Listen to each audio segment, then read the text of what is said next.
His books and illustrations give life to a Vancouver that once was or is slowly fading away. Now, in his latest work, The Rooming House, author and heritage advocate Michael Kluckner takes us back to the city as it was in the early 1970s. Welcome back to the bookshelf, Michael.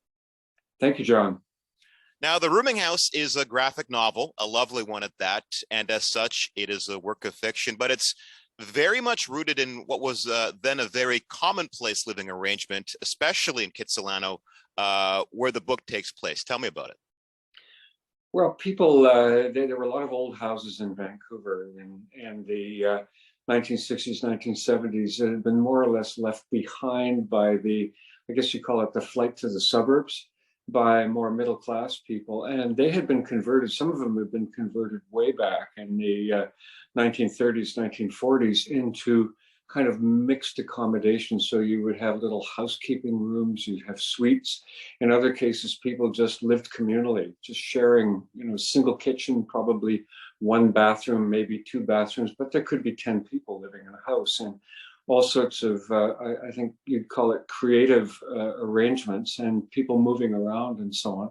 And a very affordable way to get through a period in the early 1970s of very high unemployment in Vancouver and very low wages, and also with the countercultural ideas of that time of trying new things, of new living arrangements. So, as we say, period of sex, drugs, and rock and roll, the free love period of that time. And so it all worked. And these were houses that were built early part of the 20th century, and they were built for single families, but they converted. A lot of them are still there. They've been converted back to single family or into very, very nice places to live, in Kitsilano particularly. Now, two main characters in the book, Mary and Justin. The book is made up of their diary entries from this time as their lives tend to intersect and then break apart. I have to ask, is Justin based on you somehow? Well, there are bits of me in him, and particularly when he gets to San Francisco, that part is pretty autobiographical. But he's a little of this and a little of that of other people who came around and affairs that they were having with people, and then a bit of it is me. The Mary character is a real composite, so no one should go looking for any of the people in my past and expect to see Mary jump out completely out. So I've taken really, what would you call it, sliced and diced my memories of people's lives and put them together into relatively coherent characters. I think, Amy is another one she comes up from the United States. She's a psychology student. She ends up going back to Berkeley in the middle of it. And she's a real composite of several people I knew. Now, we have these composite characters, and The Rooming House, as mentioned, is a work of fiction, but many real-life events in Vancouver history serve as its backdrop. Did you find you needed to do some additional research to jog some of those memories?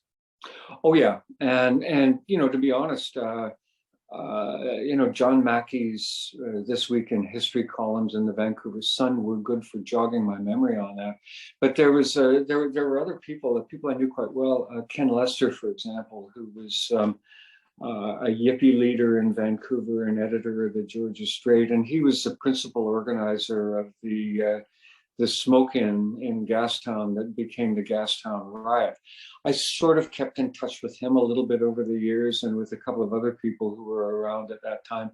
And we would bump into each other on Commercial Drive, get together for coffee. There would inevitably be a little bit of reminiscing about the good old days, as it were. And, same thing with that All Seasons Park event, the squat at the edge of Stanley Park in the summer of 1971. A couple of people I've met actually quite recently were very involved in that people I didn't know at that time. And so there was a bit of that going back and forth, and then a lot of looking back in my memory and even on my bookshelf, looking for books that seemed to be important. So right at the beginning, Mary is reading a book called Future Shock that effectively predicted the current world. I read Future Shock in 1971, I think it was, and I thought, oh, really? computers and all of these things coming in. A little bit later on, they're at a commune in the Kootenays, and there's a copy of Diet for a Small Planet sitting on the table. This type of thing. The Population Bomb, another very influential book at that time. Small is Everything. Oh no, Small is Beautiful. Sorry, the name of the Schumacher book that was very influential at that time. People were trying to live more simply, and so I've put in all of these little, I don't know if you'd call them Easter eggs or something, that are dotted around in that, and then notes at the back to explain that, and this comes out of some interest of some millennial friends of mine in that period. They thought, oh, you're doing this, and what was this like? And I thought, well, I can just put all these things in so you can find out more about the period if you want to, or you can just read it as a novel. I was going to mention that as well, because the book kind of chugs along without too much of the expository stuff, and at the back you have a copious amount of footnotes to help with that as well. I also wanted to mention, though, there's a wonderful playlist of period appropriate songs. How did you come up with those selections? There's about 50 or so in the back of the book. As I was writing it and drawing it, this stuff is playing in my head. You know, it's just a simple memory thing. And some of these are earworms, like just almost semi-permanent earworms. But then I'd think, okay, what would be an appropriate song for when the initial voyage of the Greenpeace, of the boat that goes up to Alaska to witness a nuclear test in 1971. And I thought, wooden ships, Crosby, Stills, Nash and Young, which is exactly on that. And so I was trying to find songs and went back and forth on it, and people saying, nah, that, you know, the people I was talking with would say, no, that song doesn't really work. Can you remember this song? And so I, you know, go back and forth.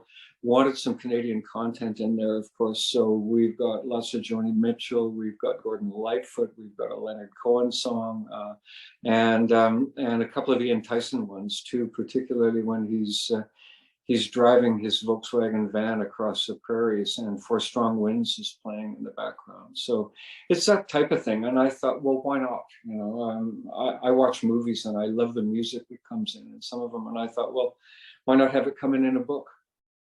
Lots of CanCons, so you'd be in compliance with the federal regulator. Correct. Yeah. Also nice to see CKLG FM mentioned, particularly John Tanner, J.B. Shane, legendary names in this town. How important was radio, especially FM, in those days in Vancouver?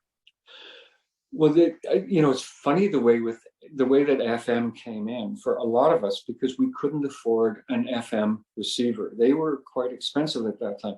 Everybody had the little AM receiver on the kitchen counter, effectively. But FM came in. But what was interesting was that Cablevision, so the television Cablevision, came in at that time, and every apartment and a lot of the rooming houses got that. The Cablevision company was very successful at getting its cables into everyone's home. So what ended up happening was that there were two stations, actually, I guess 3 stations, that were still broadcasting in the old television waves coming down through the ether, and that was the CBC, Chan TV, in Burnaby, and then we could get the KVOS feed from Bellingham. And so what happened is that Channel 8 on the cable, this is a real long explanation, but Channel 8 on the cable was ghosted by this broadcast feed coming in. And so what they did is that they put CKLG FM on Channel 8.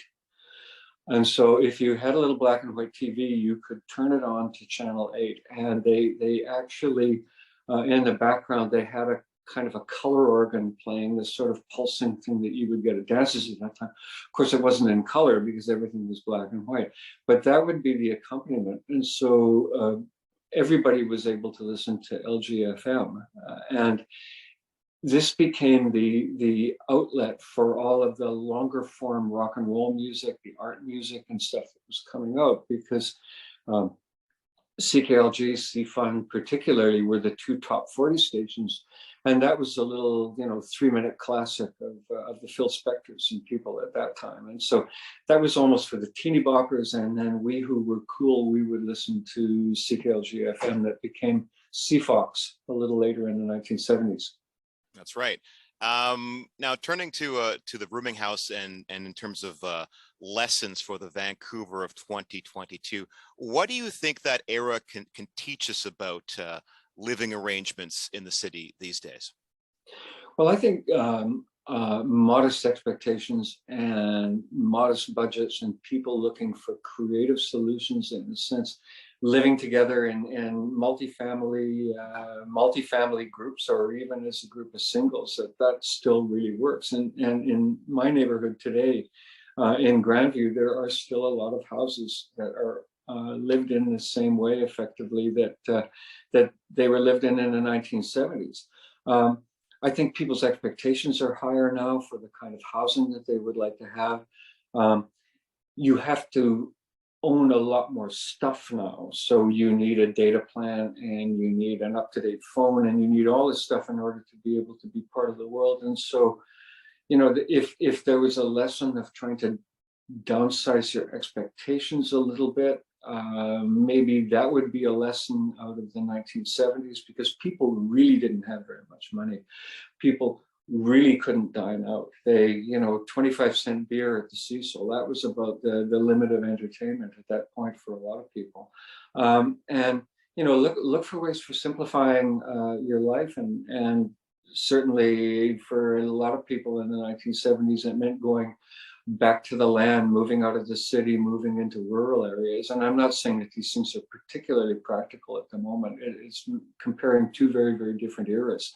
But worth looking at the way these people were living, what they were doing, and how simply they were living. And that got them through a period of high inflation, high housing costs, although they seem like almost nothing now, but very low wages, very high unemployment. And yet there was a lot of creativity, a lot of people getting together and having a good time. And maybe, to be honest, you look back and with an element of nostalgia, well, a lot of the nostalgia is just, hey, I was young, and when you're young, everything's great, or ought to be anyway.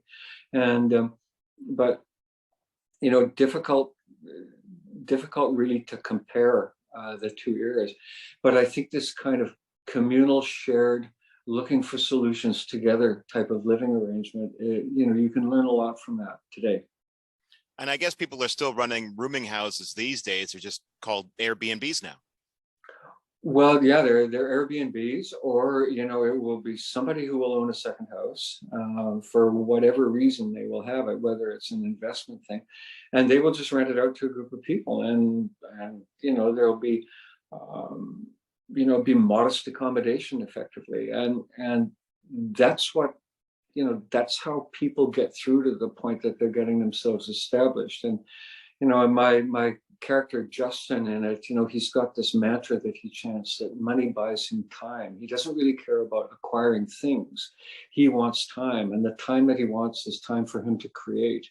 And there's something of a moral in that story, I suppose, that if you can buy yourself a little bit of time, you can do the things that you want to do. And even if when you're 25 or you're 30, you turn around and say, no, I really want to be a chartered accountant and make good money and then get all the things in life. You want to have that period in your life where you're following your dreams. Is that kind of the takeaway then of this coming of age tale? Not so much acquiring things, but acquiring experiences and as you say, money to buy you time? Yeah, that would be my takeaway from it. And also, you just never know when somebody's going to walk around the corner and change your life, effectively. And the other takeaway, I suppose, that what really got the thing started was the remembering how you would lose track of people because there was no email, there was no social media, there was no anything like that. So somebody would go out of town. People didn't have their own phones even. There might be like one phone in a communal house. Someone would move away, you would lose track. You would lose track of people for years and then bump into them again. And thinking about that and thinking, how people would would drift away and how rich their lives would be when they would come back together, that type of thing. Now we're in constant contact with people from all over the world 24/7. It's just a different world completely. A lot smaller of a world too, I guess you could say. Yeah, you would, absolutely. All right, the name of the book is The Rooming House, The West Coast in the 70s. It's available from Midtown Press. My thanks to author Michael Kluckner. Thank you, John.